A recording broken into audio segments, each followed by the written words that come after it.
Hello everyone, it's Jamal Thomas. Welcome to the Progressive Soapbox. I'm seeing green on this side and I'm seeing green on this side. Perfect, good. And I'm moving and shaking. Alright, so I want to do one more story for the night. And this one, I like international news in addition to local politics. And Germany has just had elections. And Germany is having difficulty forming a government. Now, keep in mind, they're on a parliamentary system, so their system of government is a little bit different than ours. But what that means is you would have a dominant party. That particular party gets enough seats, which it could either control outright, meaning we have enough votes where we can affect our will on top of on the other opponents. Now, you may have 4 or 5 other parties, but ultimately you have enough. So think of the Labour Party versus the Conservatives in Britain. There are multiple parties. There's Greens, there's Liberal Democrats, Scottish National Party, etc. But ultimately, Labour and the Conservatives are the ones who have the most seats. And because they have the most seats, for the most part, you have those are the leader of the opposition and the government itself. Now, in this case, Angela Merkel, she's, I think, Christian Democrats, control the House. They had enough. They had enough votes. After this election, not so much. But nobody had full control outright of the parliament. Meaning, if you were going to form a government, you had to do it in coordination with one of the other parties. So let's say Labour works with another party, which works with another party, which gives them enough to win. In this case, think of Britain. Right now, Britain is a minority party. No party in Britain has the dominant majority of the seats. So there was this big kind of eyebrow raise when the Conservatives had to work with, I forget the ones, but the Conservatives had to work with 2 other parties, one of which was a little off the rails. In Germany's case, they're trying to do what they call a Jamaica coalition, and it has to do with working with it's a combination of and I'll read it in the story, but it's a combination of 4 parties that are coming together to try to make a majority government. The problem is there are differences in these parties, and the differences that are in these parties are causing friction, meaning they can't come to a decision on how to form a government, which is kind of a problem. So the question becomes, all right, if we don't have a coalition, are we going to do a minority government? Angela Merkel doesn't want to do that. She's talked to the president. She's chancellor. She's talked to the president. The president, in that particular context, is more of a showpiece. He's a public relations guy. But when it comes to calling, like dissolving the government, he does have powers where he can dissolve the government if need be. He doesn't want to do that. He doesn't want to do that. And there's also the secondary problem that even if they did that, they don't necessarily know what that result is going to be, meaning that the result could be just as bad as it is now. So I'm going to read this. This is The Guardian. Let's see if I can show it.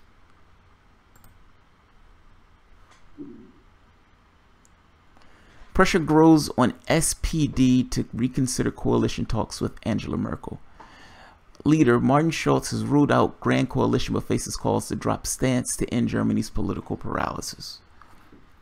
The Social Democrats didn't want to get into an arrangement with the Christian, I think sure it's Christian Democrats, something to that effect. They didn't want to get into an arrangement. Like he was against it. And so that's when they went with this idea of the Jamaica coalition, trying to get these other guys to come together in order to rule. Well, those talks have fallen apart. Those talks have fallen apart. So the question becomes, are they going to be able to get Martin Schulz to reconsider? Essentially reconsider his prior stance that he doesn't want to interact or engage in this way. Alright, so Germany's center-left is facing growing pressure to consider talks about a centrist coalition with Angela Merkel's Christian Democrats as Berlin wakes up to the cost of fresh re-elections in 2018.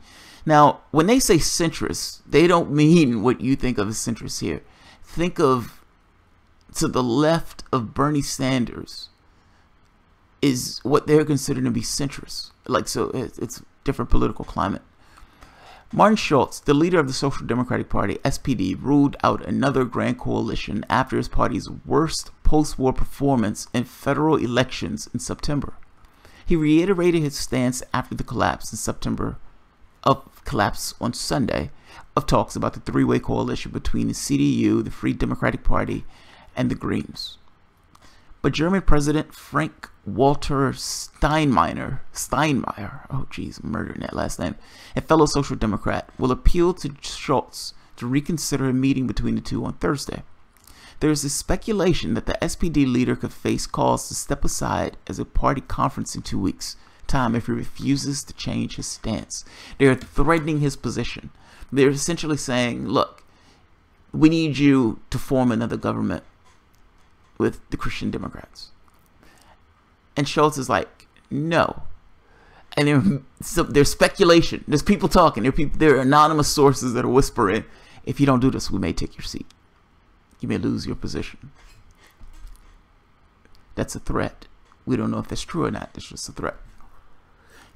The FDP's walkout from the coalition talks on Sunday night has thrown politics in Germany into a state of paralysis, described by Steinmeier as a situation that the German Federal Republic has never seen before. That's funny. Just think, when you have a government that gets stuff done, this paralysis is terrifying.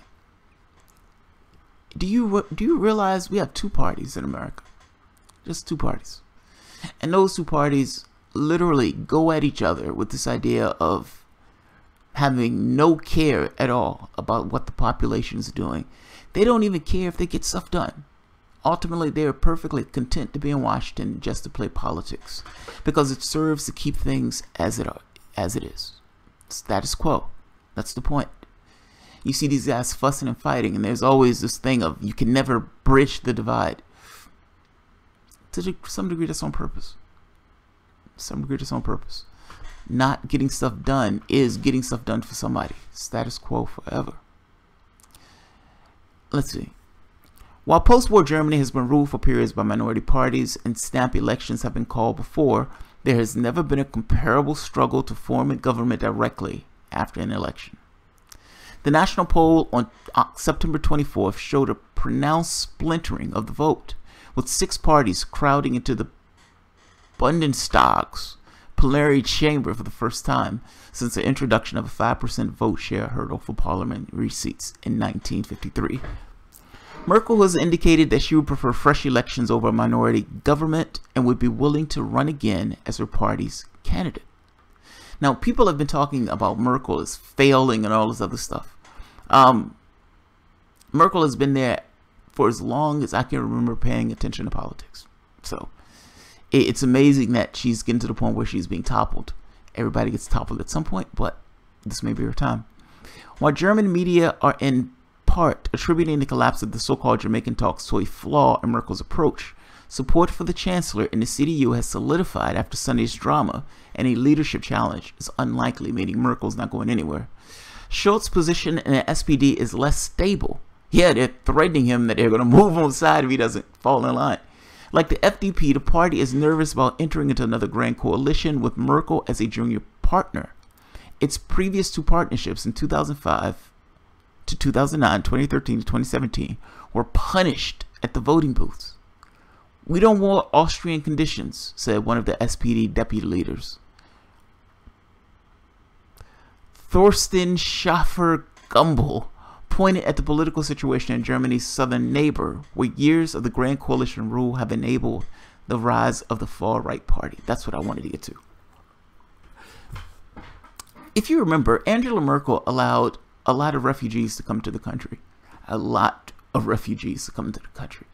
Now, she made this choice for the most part on her own. It was her. She made the choice. Like, it was one of those things with the population. If you ask the German population, do you want to invite all of these Syrian refugees in? The German population would have said no. Angela Merkel acted as a leader and said yes. She said yes. That pissed off the population to some degree.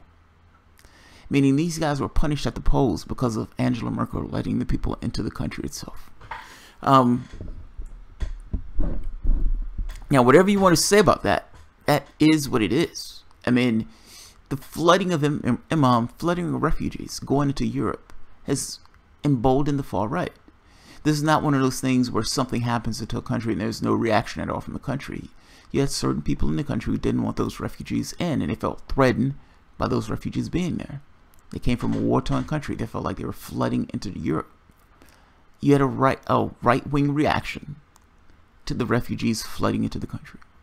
So you get people like Le Pen, and you get right-wingers in some of these other countries, like Golden Dawn in Greece, or I don't know who the right-wing party is in Germany, but yeah, some of these guys are actually Nazis, not, you know, these flag-waving, saluting people in this country. You're talking about actual hardcore Nazis. But I guess my point is, the stuff was emboldened by refugees streaming into the country.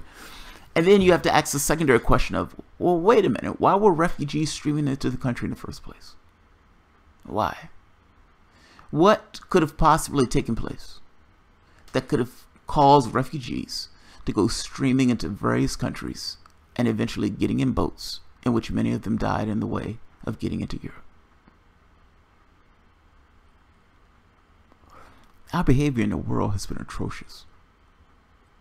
Don't get me wrong, Europe has, they're playing it too. It's not like Europe has been selling those weapons just like the Americans been selling weapons. And Europe has been involved in these military campaigns in the same way that America has been involved in these campaigns. But let's stop pretending that the actions that people take in no way have real world implications. Our behavior has real world implications. And those real world implications have destabilized Europe to some degree. Her loss, or it's not really her loss, but the struggle for her to form a government is directly related to the events that took place in the Middle East. That's fucking amazing. That's absolutely fucking amazing. It's like it's coming back to haunt Germany. Now, she made a choice based on, she made a hard choice, a heartfelt choice. I remember there was a thing where the little girl asked her about coming into the country. And she was like, we just don't have enough room for you. We just don't have enough room for you. And people flipped out. It was like, what? She's telling that little girl that they don't have enough room for the refugees. After that, Angela Merkel turned around. I think she took like 1 million more refugees in. So, yeah.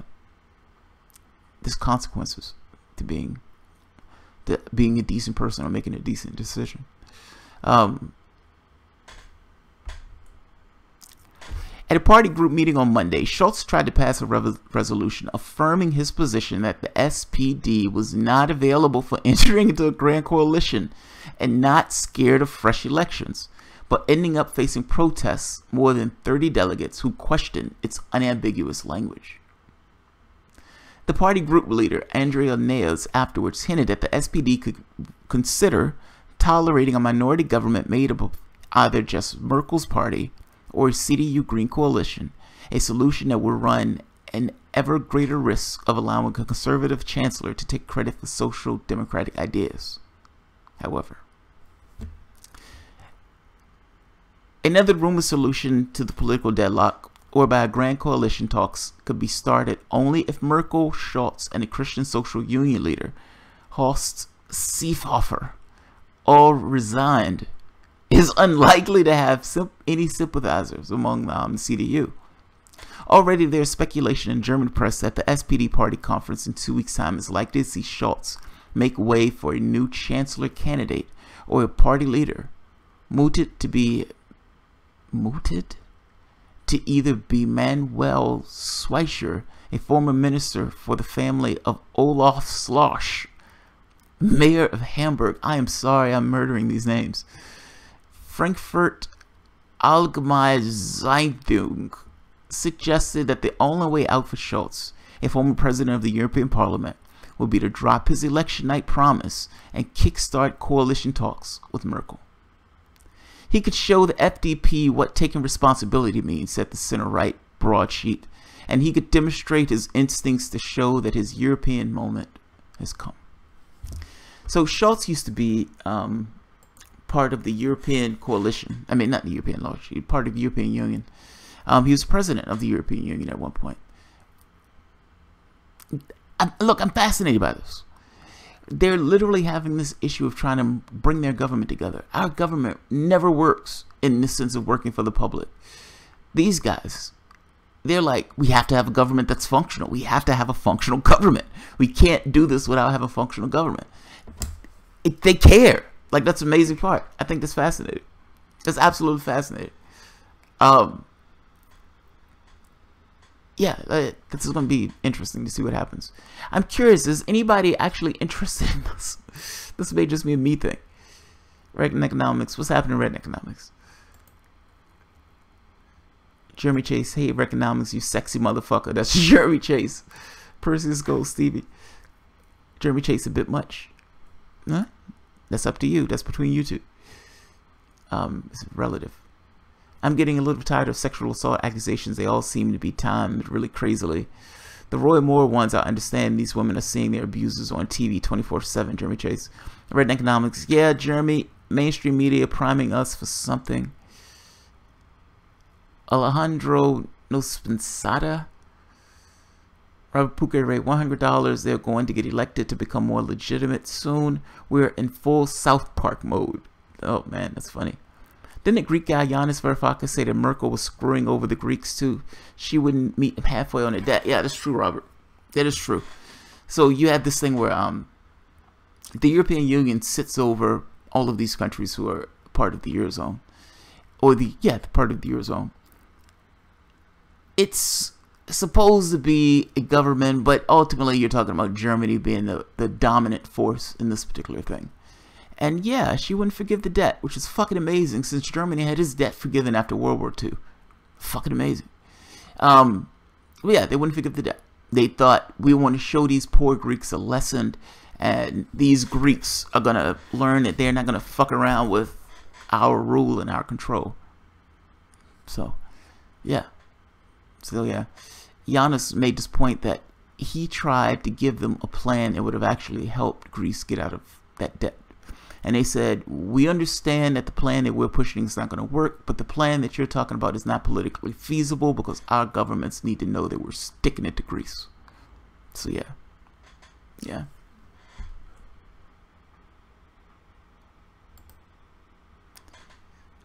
First, you aren't first unless you claim it. If you ain't, you're last. Why haven't you hit on Zimbabwe? What? Merkel is fucking the Greeks. Merkel is fucking the Greeks. Yeah, Merkel was fucking the Greeks. You're right about that one. It's funny, man, when we're talking about the politics of these things. Merkel was fucking the Greeks because she didn't want to come out saying that she was doing another bailout for German and French banks. That's what it was about. The money that they gave never actually went to the Greeks. It went to the banks. It went straight to the banks. This unreal currency is fucking over the lives of people. Look, money, it's not real, man. I'm sorry, it's not real. Your society, for the most part, says that this stuff is real, and so all of these things are turned around, and human beings become subordinate to the actual unreal thing. It's like this unreality reigns. I say that to say that if your society is aching and hurting, you have the resources to do those things, but the problem in it is money, then the problem is the cash itself. You need to come up with a different system. They're sticking it to Greece. You're sticking it to Greece. Using this kind of fiscal tyranny or fiscal terrorism, as Giannis noted. We're going to shut down your banks if you don't do X. And yes, those guys should have been more prepared in that sense. They weren't prepared. Fair enough. Syriza got into that office, and Syriza, if you're going to call a referendum and the public screams, no, we don't want you to sign a contract. Before you even call that referendum, you need to have an out. You need to have an out. And it looks bad to call a referendum and then a few days later you capitulate. We give up.